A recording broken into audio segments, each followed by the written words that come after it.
Everyone, कैसे हैं आप सब? I hope every one of you is fine. My name is Vanshika and जैसा कि आप सब जानते हैं कि हमारी माइक्रो इकोनॉमिक्स क्लास 12th की जो माइक्रो इकोनॉमिक्स है उसकी यूनिट्स चल रही हैं to cover every chapter of this particular book. So आज का हमारा टॉपिक है one of the very very very important part of this particular chapter, that is central problems of an economy. चलिए समझते हैं what are the central problems of any economy. देखिए, चाहे economy capitalist हो, किसी भी कंट्री की इकोनॉमी अगर कैपिटलिस्ट है, सोशलिस्ट है या कुछ किसी भी तरह की कोई भी इकोनॉमी है, मिक्स्ड इकोनॉमी है यानी इंडिया है, कोई भी कंट्री है, सभी कंट्रीज में एक बेसिक प्रॉब्लम होती है, दैट इज स्कैरसिटी। स्कैरसिटी का मतलब है कि सभी कंट्रीज़ के पास रिसोर्सेज लिमिटेड हैं, पर जो ह्यूमन की वांट्स होती हैं वो अनलिमिटेड है।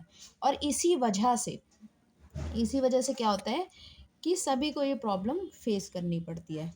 इट इज़ नेसेसरी कि हर एक इकॉनमी ये डिसाइड करे कि उन्हीं लिमिटेड रिसोर्सेज को वो कैसे वाइजली यूज़ कर सकती है, ताकि उनका बेस्ट टू बेस्ट यूज़ किया जा सके। और इन्हीं के लिए उन्हें उसे कुछ डिसीजंस लेने पड़ते हैं। और डिसीजंस क्या हैं? These are which are also called as central problems. और ये डिसीजंस क्या हैं? What to produce, how to produce and for whom to produce. और इन्हीं को हम सेंट्रल प्रॉब्लम्स भी कहते हैं। यही सेंट्रल प्रॉब्लम्स हैं। देखो, बेसिकली ये डिसीजंस होते हैं। इन्हीं डिसीजंस को अगर आपने अच्छे से ले लिया तो आप अपने कंट्री के रिसोर्सेज को इफेक्टिवली और एफिशिएंटली मैनेज कर लोगे। लेकिन इन्हें ही हम सेंट्रल प्रॉब्लम्स भी कहते हैं, क्योंकि यही एक ऐसे पार्ट होता है जहाँ पे बहुत दिमाग लगाना पड़ता है, जहाँ पे किसी भी कंट्री को बहुत ज़्यादा फोकस करना होता है। और ऐसा नहीं है कि किसी भी कंट्री को सिर्फ यही प्रॉब्लम्स होती हैं।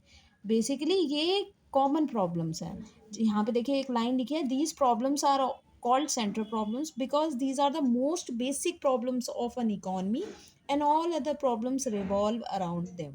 यानी ये ऐसी प्रॉब्लम है जो हर एक इकॉनमी को फेस करनी पड़ती है, चाहे वो कैपिटलिस्ट हो, मिक्स्ड हो, सोशलिस्ट हो, हर एक को।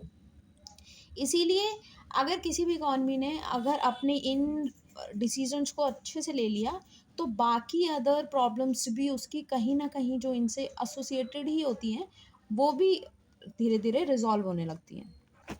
फर्स्ट प्रॉब्लम होती है व्हाट टू प्रोड्यूस, यानी एक तरह से ये डिसीजन होता है कि किसी भी इकॉनमी में क्या प्रोड्यूस किया जाए। इसके अंदर देखो दो पार्ट होते हैं। व्हाट टू प्रोड्यूस यानी आपको किस तरह की कमोडिटीज़ बनानी है, whether it is of consumer goods, ये कंज्यूमर गुड्स हैं। कंज्यूमर गुड्स का मतलब होता है कि जो डेली कंज्यूमर्स यूज़ करते हैं उस बेसिस पे आप बनाना चाह रहे हो। वीट, क्लोथ्स हो गए, ये सब चीज़ें हो गई, ग्रॉसरी आइटम्स हो गए। कैपिटल गुड्स बनाना चाह रहे हैं यानी ऐसे गुड्स जो फर्दर प्रोडक्शन में यूज़ होते हैं, लाइक मशीनरी हो गया, इक्विपमेंट हो गए।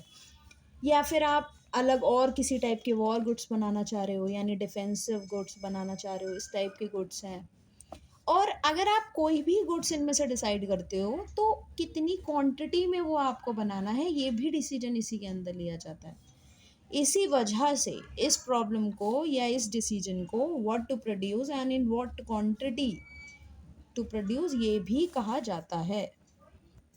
Next is how to produce, यानी कोई भी चीज़ को बनाने के लिए एज वी नो कि हमें कोई ना कोई टेक्निक की ज़रूरत होती है। बेसिकली किसी भी कंट्री में आपको दो ही तरह की ब्रॉडली टेक्निक्स दिखती हैं, या तो वो लेबर इंटेंसिव होगी या फिर वो कैपिटल इंटेंसिव होगी। लेबर इंटेंसिव का मतलब होता है जहाँ पे लेबर की नीड ज़्यादा है, ऐसा काम जिसमें फिजिकल वर्क ज़्यादा होता है। और कैपिटल इंटेंसिव का मतलब जहाँ पे आप कैपिटल यानी मशीनरी, इन सब चीज़ों का यूज़ करके काम करना पॉसिबल हो पा रहा है।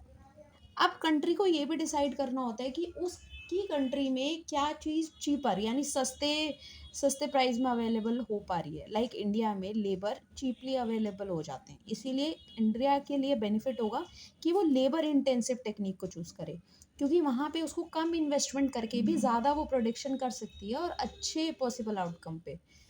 लेकिन अगर हम यूएसए टाइप की कंट्री की बात करें जो कि एक कैपिटलिस्ट इकोनॉमी है, वहाँ पर हमारे लिए कैपिटल इंटेंसिव टेक्निक को यूज़ करना ज़्यादा बेनिफिशियल होगा, क्योंकि अगर हम वहाँ पे लेबर इंटेंसिव टेक्निक्स को यूज़ करते हैं तो हमें ज़्यादा कॉस्ट लगानी पड़ेगी, जबकि कैपिटल वहाँ पे इजीली अवेलेबल हो सकता है। And the same thing is mentioned here also. For example, in India, labor intensive technique, LIT का मतलब होता है labor intensive technique is preferred due to abundance of labor, whereas in country like USA, England etc prefer CIT यानी capital intensive ये ज़्यादा prefer करते हैं क्योंकि यहाँ पे labor की shortage है और capital की abundance है. Next, this next decision is to decide for whom to produce. हमें अब किसके लिए बनाना है, यानी हमारे टारगेट ऑडियंस क्या हैं, किसके लिए हम, क्योंकि आपको देखो मैंने अभी बताया there is a problem of scarcity. आप हर एक तरह के पीपल को सेटिस्फाई नहीं कर सकते.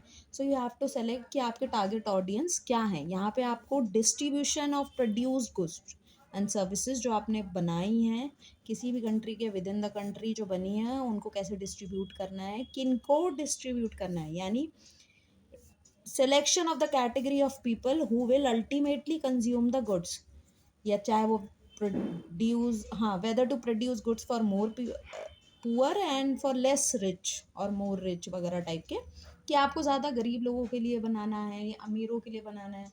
क्योंकि अगर आप बहुत रिच पीपल के लिए गुड्स प्रोड्यूस कर रहे हो तो आपको ज़्यादा इन्वेस्टमेंट भी करना पड़ेगा उसके अंदर. अब यहाँ पे देखो, यहीं से एक चीज़ आती है कि goods are produce for those people who have the paying capacity. यहाँ पे लिखिए ना ये वाली बात, who have the paying capacity, यानी बेसिकली गुड्स उन्हीं लोगों के लिए बनाए जाते हैं जिनके पास पेइंग कैपेसिटी हो, यानी उनके पास परचेजिंग पावर हो, किसी भी चीज़ को खरीदने के लिए पैसा हो. सो फॉर दिस यहाँ पर हमारे एक कॉन्सेप्ट आता है डिस्ट्रीब्यूशन ऑफ इनकम.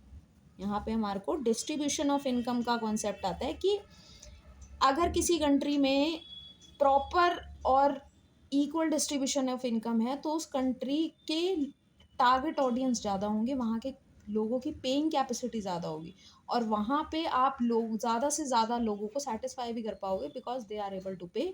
तो आप उनको सामान भी दे सकते हो और अगर आपका सामान अच्छी क्वालिटी का होगा so they will be your regular customer. So basically हम इसमें यही डिसाइड करते हैं कि हमें क्या कौन से टारगेट ऑडियंस रखने हैं, किन के लिए प्रोड्यूस करना है, रिच कैटेगरी के पीपलों के लिए बनाना है, पुअर कैटेगरी में जाना है. सो हमें इसीलिए किसी भी कंट्री को अपने कंट्री का डिस्ट्रीब्यूशन ऑफ इनकम को इक्वल रखना चाहिए ताकि उसे किसी भी तरह की प्रॉब्लम, इस तरह की प्रॉब्लम ना फेस करनी पड़े. So that was the end for today's session. In this particular class, I have completed what are the economic problems, या जिन्हें हम सेंट्रल प्रॉब्लम्स भी कहते हैं. एंड आई पर्सनली शेयर कि ये जो पार्ट मैंने आज आपको पढ़ाया है ये बहुत ही ज़्यादा क्रूशियल है. आप कोई भी एग्ज़ाम देते हो, चाहे वो बोर्ड एग्ज़ाम्स होते हैं, CBSE एग्ज़ाम्स होते हैं, उसके अंदर जनरली एग्ज़ाम्स में आपको ये क्वेश्चन देखने को मिलता है और लेंदी क्वेश्चंस होते हैं जिसमें ये पूरा डिस्क्राइब करने के लिए पूछा जाता है कि सेंट्रल प्रॉब्लम्स क्या हैं, उनके explanations with examples. So I hope this video has become helpful for you. And still अगर आपको कुछ भी पूछना है, any query you have, so you can ask me in the comment session. I will try to resolve all of these. And if you like the video please share and subscribe for more notifications, ताकि कोई भी नई notifications आपके पास आती रहे अगर मैं कोई भी नई वीडियोज़ अपलोड करती हूँ. And so that's all. Thank you so much.